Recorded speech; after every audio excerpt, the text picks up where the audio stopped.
سورة البقرة آية نمبر 110. أعوذ بالله من الشيطان الرجيم. بسم الله الرحمن الرحيم. وأقيموا الصلاة وآتوا الزكاة وما تقدموا لأنفسكم من خير تجدوه عند الله إن الله بما تعملون بصير. صدق الله العظيم.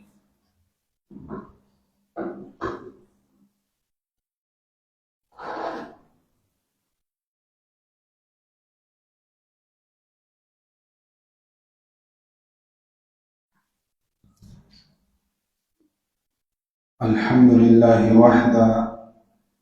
والصلاة والسلام على من لا نبي بعده أما بعد قال الله تعالى في محكم كتابه أعوذ بالله من الشيطان الرجيم بسم الله الرحمن الرحيم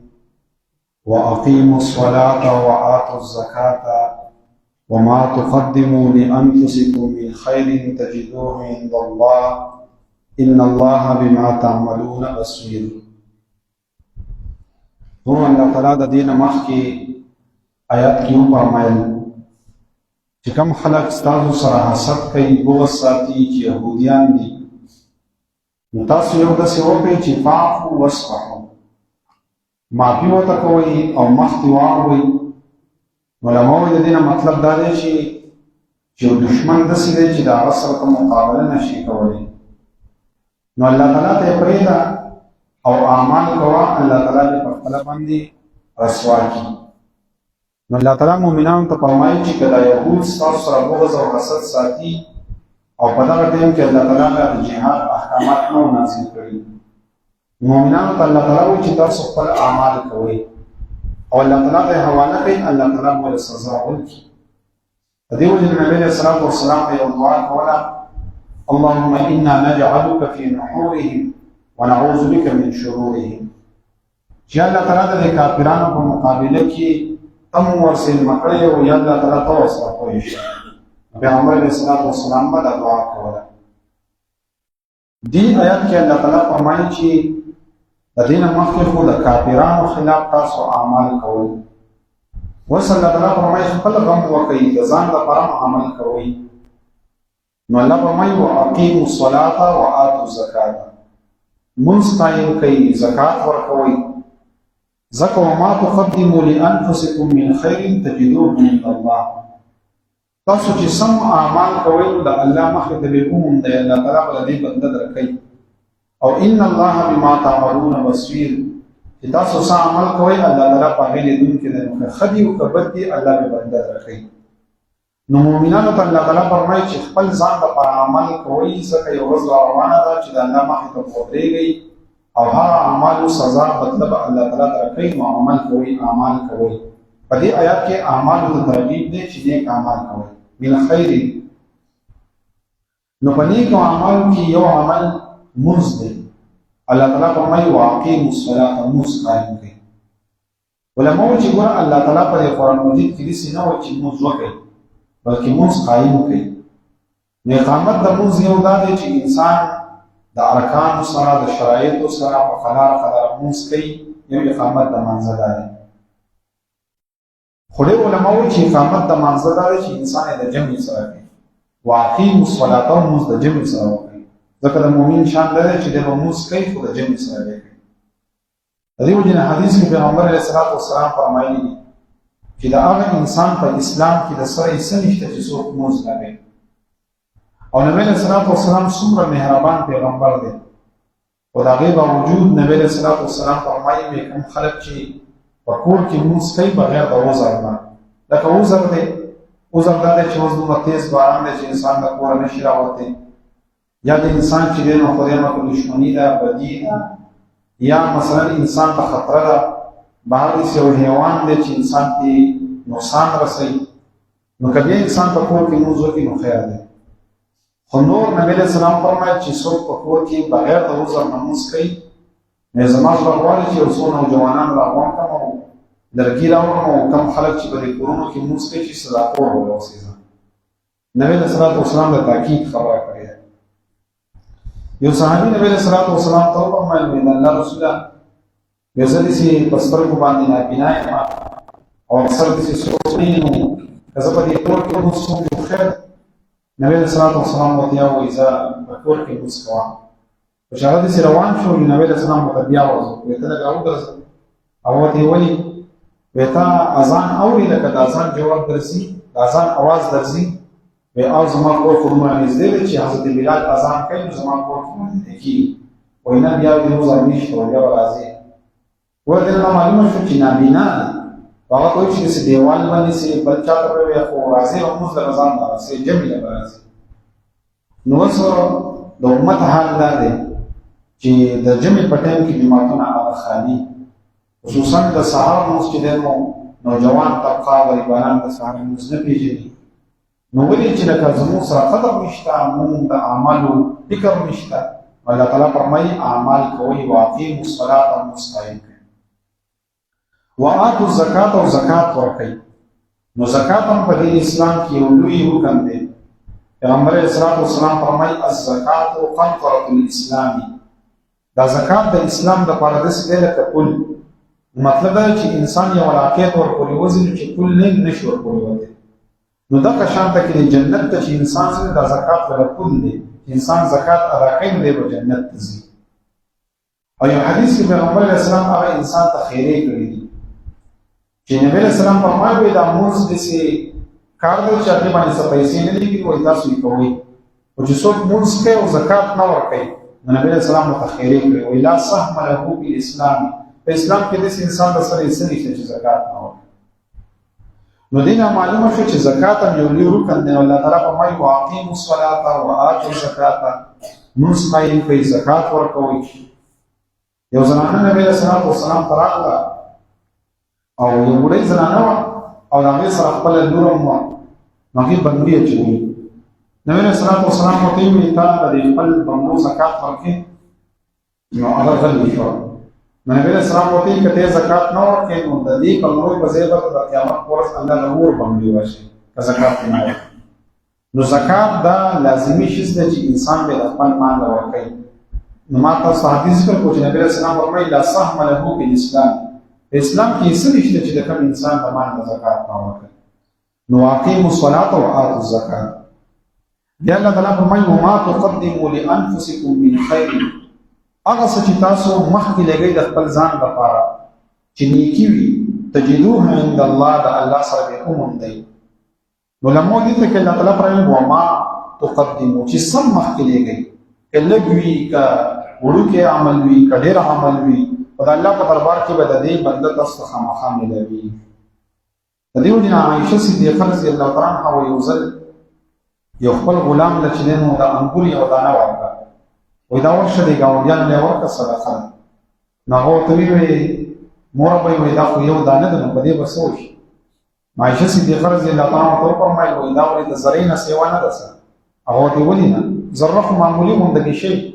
و دا انګور دا دانه خو غټه ده زرې نه خو سیوا ده یو قرآن مجید کې الله تعالی فرمایي فمن يعمل مثقال ذره خيرا يره که ذره عمل چا نیکی کړی ده وویني بدله به وویني نو دا یو دانه ورکړه دا هم ډېر شی ده نو په صحابه کرامو کې د اعمالو شوق کې هغوی به اعمال ډېر زیات کول د دې وجې نه علما فرمایي چې انسان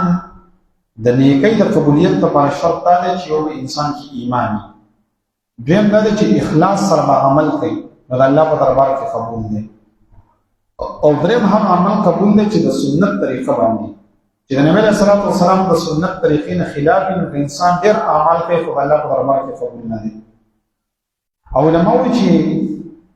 دا انسان چې نیکي کوي نو د دې یو پیدا ده چې انسان کې به صبر پیدا کړي چې کوم انسان نیک اعمال کوي په دې کې به د صبر ماده پیدا کړي دویم دا چې به د الله سره تعلق برابري د الله سره د مینه پیدا کړي په الله تعالی باندې مینه چې کوم انسان اعمال کوي بل الله تعالی به استقامت ورکړي او بل دا چې دیبا الله تعالی به خپل مینه ورنصیب کوي محبت به نصیب کوي چې کوم انسان اعمال کوي د دې وجنا نبی صلی الله علیه وسلم احادیث کې فرمایلي دي چې تاسو اعمال کوئ بادروا بالاعمال فتنه تاسو اعمال کوئ ځکه داسې فتنې به راشي کقطع الليل المظلم، لکه د شپې د تیاره چې څنګه وي دغه شان فتنې به راشي. نو یصبح الرجل مؤمنا ویمسي کافرا، سهار به یو سړی مسلمان وي او ماښام به کافر شوي. ویل هغې وجه دا ده چې یبیع الدین بعرض من الدنیا، دا خپل دین به د پیسو د دنیا په یو څو پیسو باندې به د خپل دین خرڅوي، عقیده به خرڅوي، نظریه به خرڅوي، د روح قسم به خوري، دغه شانته کې چې دی نو په ځان باندې به خپل بیبي طلاقوي، وایي چې پیسې را جمع کړم. نو د دنیا د لالچ د وجې نه به ستاسو ګورئ دین بیا خراب شي او کافران شوي به یې، نو د هغې نه مخکې اعمال کوئ. او د دې وجې نبي علیه الصلاة والسلام فرمایلي دي قرآن مجید چې ذکر کړو چې تجدوه عند الله، د الله په دربار کې به دا اعمال تاسو ته میلاو شي. علامه ابن جوزي وایي چې یو مطلب د دې دا دی چې دا اعمال چې دی د دې بدله به الله راکړي، او دویم مطلب دا دی چې دا کم انسان په دنیا کې کوم عمل کړی دی دغه عمل به په آخرت کې مخې ته راشي. لکه حدیث شریف کې راغلی دی چې کوم انسان د جومات سره تعلق ډېر ساتي او د جومات کوم انسان خدمت کوي، وایي دا جومات به د کشتۍ په شکل کې د قیامت په ورځ باندې راځي، لویه کشتۍ وي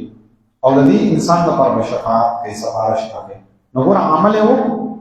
او د کشتۍ په شکل کې به د قیامت په ورځ باندې راځي. یا نبی علیه الصلاة والسلام بل حدیث کې فرمایلي دي چې کوم انسان د قرآن مجید سره تعلق ساتي او د قرآن سره ډېره زیاته مینه وي، نو د قرآن مجید به د یو ښایسته نوجوان په شکل کې د قیامت په ورځ باندې راځي او د دې خپل ویونکي دپاره به شفاعت کوي. نو دې نه دا معلومیږي چې د عملونه به الله تعالی شکل ورکړي او د الله په دربار کې به د انسان لپاره شفاعت کوي. محدثینو بابونه تعین کړي دي چې اعمال کوئ، نو نبی علیه الصلاة والسلام په هغې کې ډېر احادیث ذکر کړي دي چې ګوره اعمال کوئ څنګه په دې کې کامیابي ده او د انسان لپاره کامیابي ده چې انسان اعمال کوي. نو پیغمبر علیه الصلاة والسلام یو حدیث کې فرمایلي دي چې ګوره یو صحابي دې تپوس وکړو چې د الله رسول په دې صدقو کې کومه صدقه ده افضله ده، و نبی علیه الصلاة والسلام ورته وفرمایل چې ان تصدق وانت صحیح شحیح تخشى الفقر وتأمل الغنى، په دې حال کې صدقه کوه چې ته ښه ټیک ټاکې، بدن دې برابر دی او دې مال ته ستا ضرورت هم شته او ښه د دې مال سره دې مینه هم ده چې لکه مالدار چا خوښ دی، خو چې په دې حال کې ته صدقه وکړې نو دا ستا لپاره غوره ده. ځکه ولا تمهل حتى اذا بلغت الحلقوم، انتظار مه کوه چې هسې نه چې دا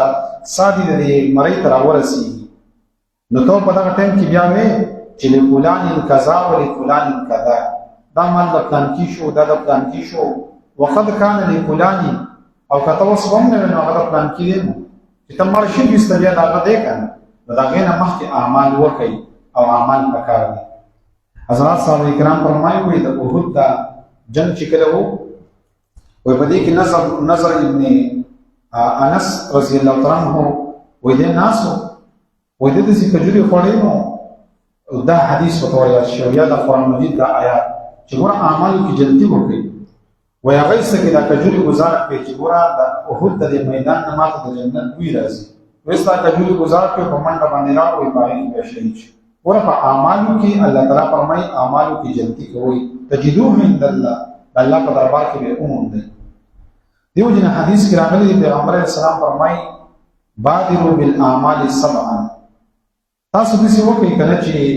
د 7 شیزونو نه مخکې 7 شیزونه هغې کې مخکېوالی وکړئ. پیغمبر علیه السلام فرمایي هل تنتظرون الا وقعا موسیه، لکه تاسو دې ته انتظار کوئ چې داسې غریبي د باندې راشي چې بیا یې روونکی شي،